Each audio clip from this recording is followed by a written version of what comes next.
Samajwadi party की प्रत्याशी डिम्पल यादव को मिली बम्पर जीत के बाद मैनपुरी सदर से 2 बार विधायक रहे समाजवादी पार्टी के कद्दावर नेताओं ने किस तरीके से जनता का आभार व्यक्त किया है, आइए आपको भी दिखाते हैं। बता दें कि समाजवादी पार्टी की प्रत्याशी डिम्पल यादव ने एक बार फिर से इतिहास रचने का काम किया है।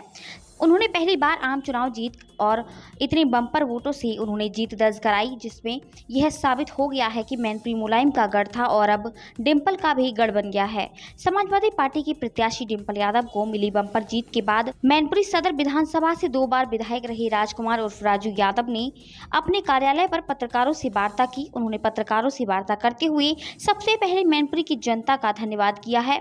मैनपुरी की जनता ने जो प्यार और जो स्नेह समाजवादी पार्टी की प्रत्याशी डिम्पल यादव को दिया है, उसके लिए उन्होंने मैनपुरी की जनता का कोटि कोटि धन्यवाद किया है। साथ ही उन्होंने क्या कुछ कहा है, अब जरा यह भी सुनिए।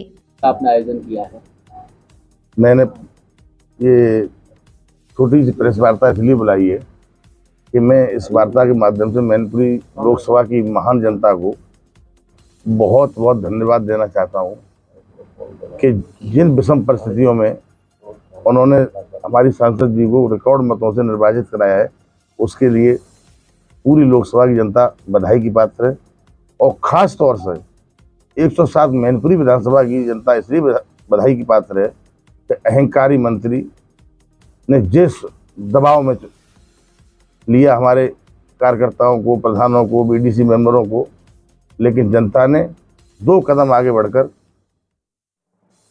जब से विधानसभा का चुनाव हुआ है, उपचुनाव में भी इस सीट पर जीत दिलाई और इस चुनाव में भी लगभग 27,700 वोट से मंत्री खुद अपनी सीट पर चुनाव हारे हैं।